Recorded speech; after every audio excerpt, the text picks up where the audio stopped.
Here lately, I've had a lot of questions showing up in my emails and the comment section on the YouTube page asking about the dimensions of our pallets and how we make them.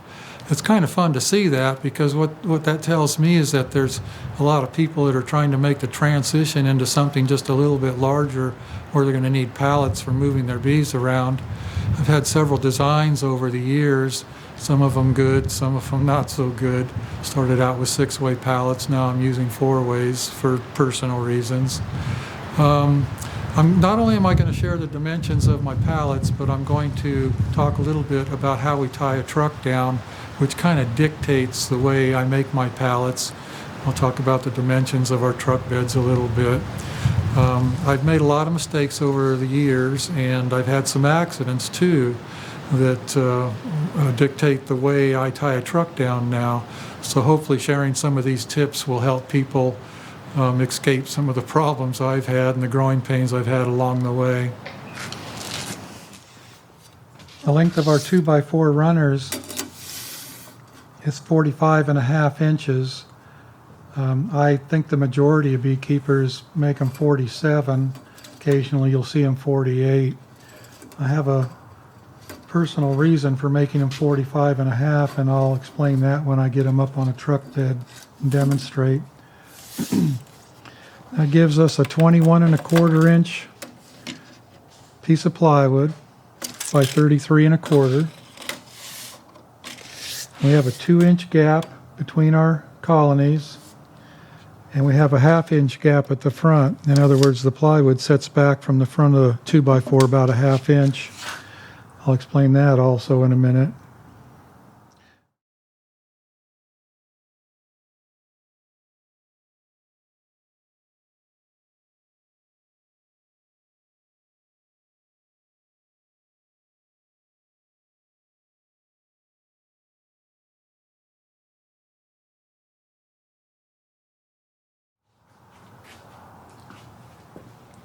We have these runners on the bottom of the pallet back 5 inches from the front of the 2x4, and the reason we do that is to allow the pallets to stack better. Just these boards clear the W clips there by about 1/4 inch, 1/2 inch. Works just right for stacking. That's why we have those back 5 inches. We go to the trouble of notching out this board with a dado just enough to accept the thickness of this W clamp. In other words, it's a flat run all the way from here through here. This clamp does not sit on top of this center board. A lot of guys just put them on top and screw them down. I don't like doing that because it creates a little space in here where not only can debris collect, but hive beetles can get in there and hide and create havoc, lay eggs. I want the boxes to lay flat on these boards and not have a gap in here. So again, we dado that out right there, just enough to accept this clamp so everything's flat through there.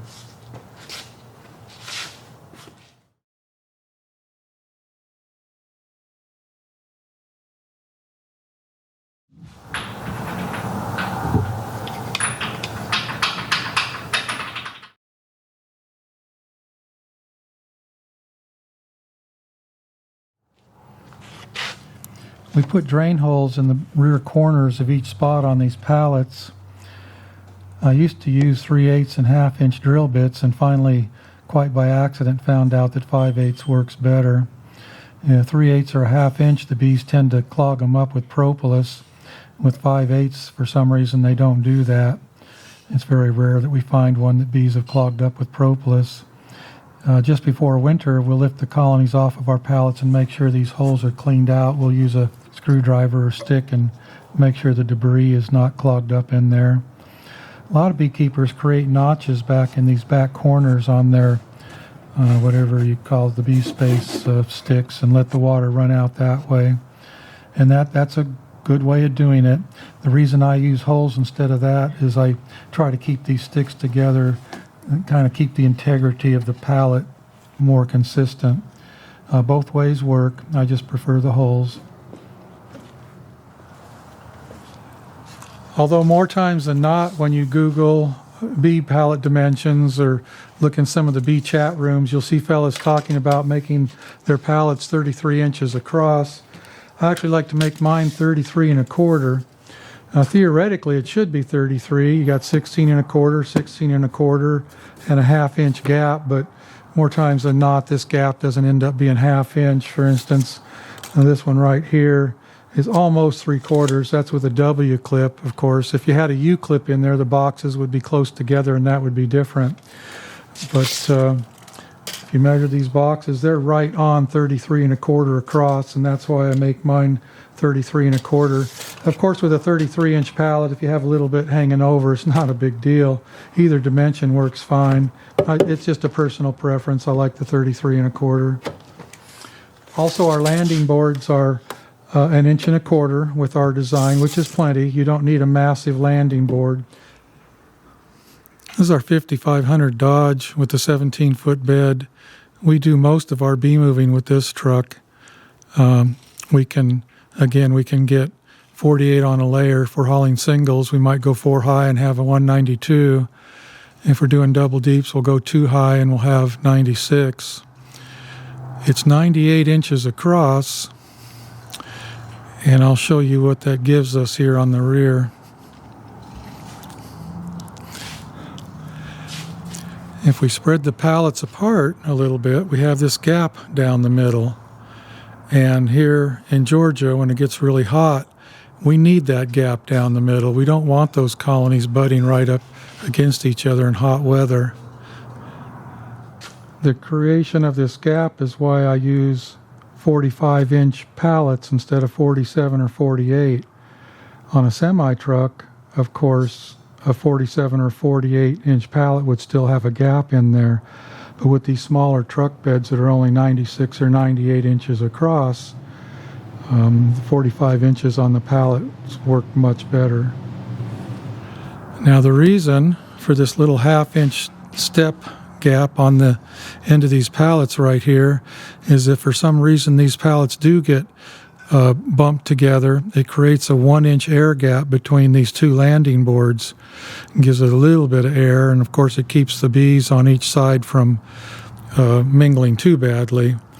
And in cold weather I might choose to bump them together, but in hot weather we try to create that gap. Now when we load trucks like a semi-truck, which has a wider bed, we have an even bigger gap than that. I think a semi-bed is 102, so it's 4 inches wider, so that would create an even bigger gap, 4 inches more than that. Whenever we move bees without using a net, we like to use a piece of plywood that's exactly the same dimension as the edge of the lids on the truck, and we want it to be wide enough to catch both rows of lids, but yet we don't want to be the whole width of the pallet because we want airflow to go down in that gap in the middle. Semi-truck bee haulers tend to use 2x6s or 2x8s on top of one of the rows and get right on the end there, and they put those big 4-inch straps across. With these smaller loads I just use a 2-inch strap. 2x6 works pretty good. I like to see a 2x6 on every row of pallets, but a lot of guys don't do that. I know a fellow that's been hauling bees for decades, and he only uses 7 2x6s down a 50-foot truck. Of course, he has V-boards on the end of the load that kind of gathers the load up from both ends. Well, I don't care for that. I like to see a 2x6 on every row, even though most guys think that's not necessary. And anyway, I like to see the board come right to the end of the lids. If it's too long, if the board hangs over very much and you really cinch that strap down really tight, it can kind of bow the board up in the middle. So it's really preferable to have that board just exactly the same width as your pallet lids here. And then again, if you have it in too far and it's not long enough, when you strap things down, it can try to group the load towards the center. When the board's right there on the end, when the strap pulls down, it's pulling straight down, and all the inward pressure is against the board itself. So it's holding the load down, but it's not trying to pull it together towards the center. It's really, in my view, the best way to move bees or tie a load of bees down. I have several friends that put straps from end to end on the truck and don't use these side straps. I think that's okay for shorter runs, and especially if the bees are all glued together really good. But if you're making a long run, those straps can tend to loosen up because the second story boxes can sometimes come loose and tend to close the gaps. These gaps can close, and suddenly your dimensions have kind of shrunk a little bit, and the load can get loose under the strap. That's why I prefer this method. I think it's safer. Several years ago, I had an accident happen with a lid flying off a pallet. I didn't know it had happened. It came off of my truck. I had another one of my trucks following me, and they flashed their bright lights several times, which was our indicator to stop immediately, and I did. And we pulled over. We were on Interstate 75 south of Atlanta, a lot of traffic, and we pulled over, and I asked him what the problem was. I thought maybe something had gone wrong with his truck, and he said that a lid had come off the top of my load. We were doing about 65 miles an hour, and he said a lid had come off the top of my load, had put a huge crease down his right front fender, and then took the mirror completely off the truck. Luckily, it was my truck. If that lid would have hit the windshield, it could have gone through it and killed somebody. That's why these days I insist on either having a board on top of the load that covers all the lids somehow, or having a net on top. I never ever haul bees on the interstate without something holding every single lid down. Even when you think they're really well glued, sometimes they can come loose, and I was really lucky on that occasion, and it taught me a good lesson. I was really thankful that it was my truck and not somebody else's. Something else I like to do on loads is put an X across the back or straps from front to rear on the center 2 rows of hives. And the reason being, if you don't have something holding this center down, these lids can come out of here. Even though this board is tight that way, it's still not really holding these down as well as it could. So you need something holding these lids in. And what's actually a bigger problem than that is if you're hauling double deeps, 1 or 2 or 3 pallets high, whatever it happens to be, if something isn't bearing down on the center, you can actually have boxes float out. Now, if you have nets on the truck, that's not such a big deal, but if you don't have nets, you need something bearing down on these center rows to hold all of this equipment from floating off the back of the truck. I'm embarrassed to say I've actually lost boxes out of the center of the load on the rear of the truck. On smaller loads, I think the X's are fine. On really big loads like semis, I like to see the front to rear type straps, but the Xing works good too. Just got to do one or the other to make sure that stuff won't float out of there. I've built most of my truck beds myself, mainly because I like to put certain features on them that you don't find on a factory built bed, and one of them is the way we construct our headboards. I like to have lots and lots of spots where we can tie a strap down to, one of them being right in the center of the headboard. We have this wide open area all the way across here. We can strap sideways, like if we're holding totes in. Strap like that if we're going up and over a short load from front to rear. And if we have a tall load,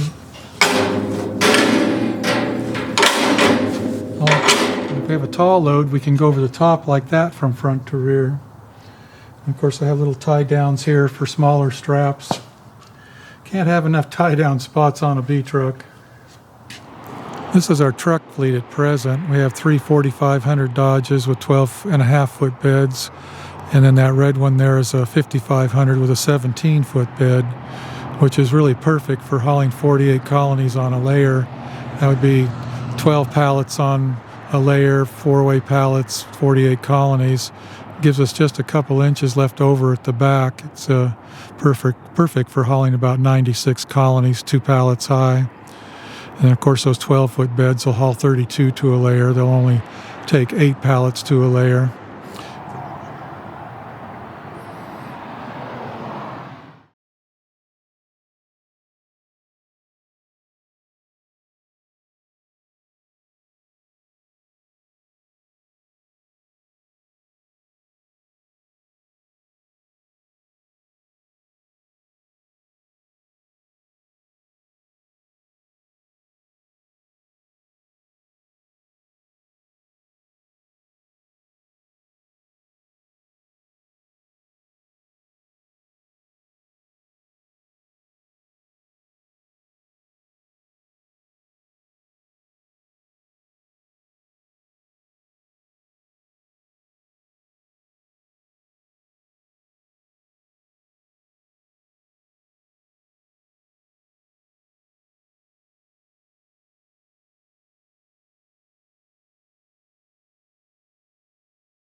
Went well tonight, good looking load.